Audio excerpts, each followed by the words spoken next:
Salut, c'est Ben de blogdedingue.fr, bienvenue dans cette nouvelle vidéo. Aujourd'hui, nous allons voir comment bien optimiser un article, donc un article de blog pour le référencement. Nous allons le faire alors par le biais d'une extension qui va nous permettre justement, qui va nous guider pour optimiser ce référencement.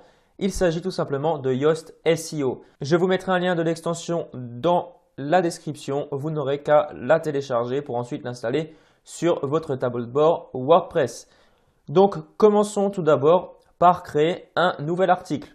Donc, je vais dans Article, Ajouter. Donc là, par exemple, je vais marquer Article de test pour mon titre. Je viens ensuite écrire mon texte, tout simplement. Donc là, je vais prendre un texte au hasard. Je vais aller chercher un texte sur Internet.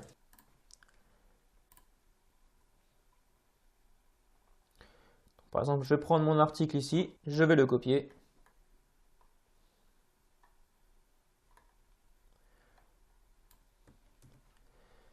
Je reviens dans mon tableau de bord et je le colle.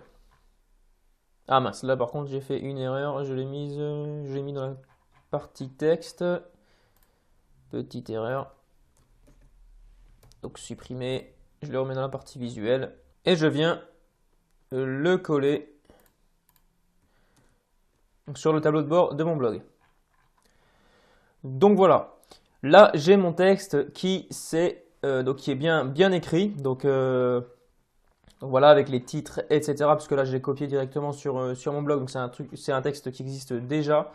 Et là vous avez à droite les paramètres donc de l'extension. Et il vous dit si par exemple vous avez une bonne lisibilité, si votre score SEO est bon ou pas. Donc pour le vérifier, pour régler les différentes choses, il vous suffit d'aller en bas de votre article. Par exemple pour la lisibilité, vous allez dans lisibilité. Là il vous dit que 25,4% des phrases contiennent plus de 20 mots, ce qui est supérieur à la valeur maximale recommandée de 25%. Là c'est bon de toute façon, là on n'est pas à 0,4% près. Tout le reste est bon. Donc, quantité de mots après chacun de vos sous-titres ne dépasse pas la valeur maximale recommandée de 300 mots, ce qui est bon.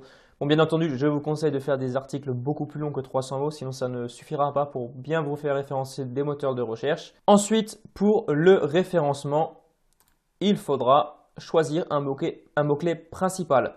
Donc, un mot-clé qui va être en fait le sujet principal de votre article de blog.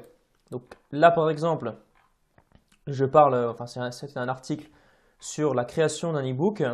Donc là, je vais tout simplement, par exemple, mettre e-book, juste pour vous montrer comment ça fonctionne. Donc là, j'ai pu remarquer un changement au niveau du score SEO qui est passé de non existant à vert, c'est-à-dire qu'il est déjà assez bien optimisé pour le référencement. Je vais ensuite essayer de modifier les différentes choses qui ne sont pas encore bonnes, qui ne sont pas encore bien optimisées. Donc là, il me dit le titre de la page est trop court, utilisez l'espace pour ajouter des variations du mot-clé ou pour créer un appel à l'action plus attractif.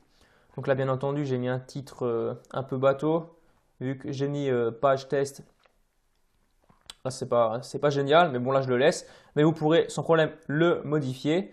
Ce mot-clé n'apparaît pas dans l'URL de cette page, n'est pas très important. Vous avez déjà utilisé ce mot-clé principal une fois. Assurez-vous d'indiquer très clairement que l'URL de votre site est le plus important pour ce mot-clé. Donc ça veut dire que j'ai déjà utilisé ce mot-clé dans un de mes précédents articles. Donc là c'est normal vu que j'ai copié-collé l'article que j'avais déjà écrit.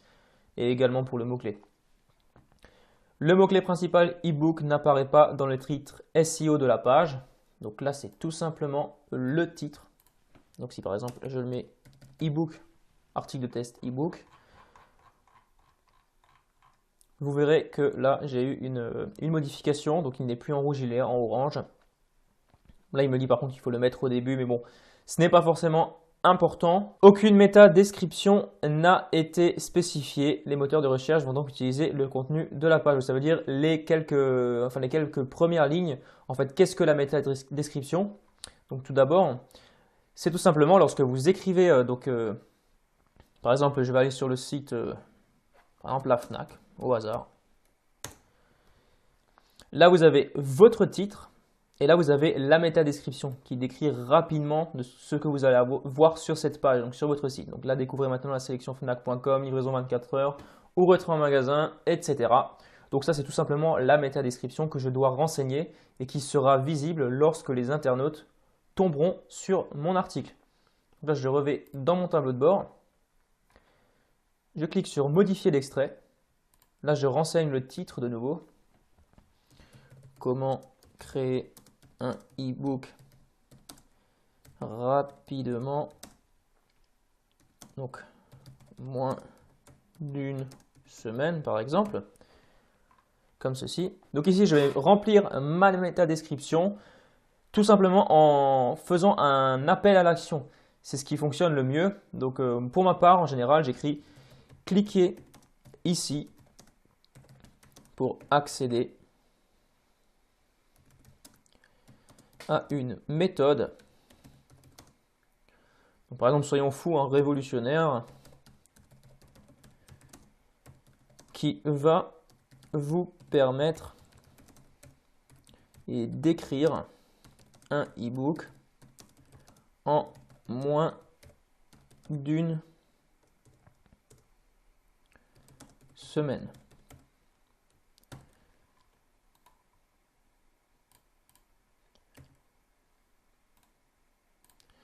Donc là, il me dit que c'est un peu trop court, mais ce n'est pas très grave.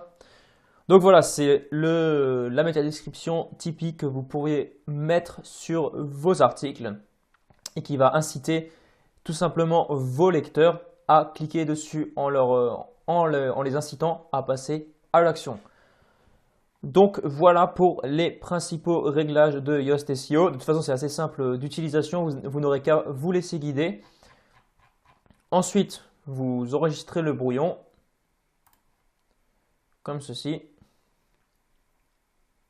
Une fois que tout est bien préparé, et vous n'aurez plus qu'à publier votre article. Donc dans mon cas, je vais le supprimer vu que j'ai déjà un article sur comment créer un e-book.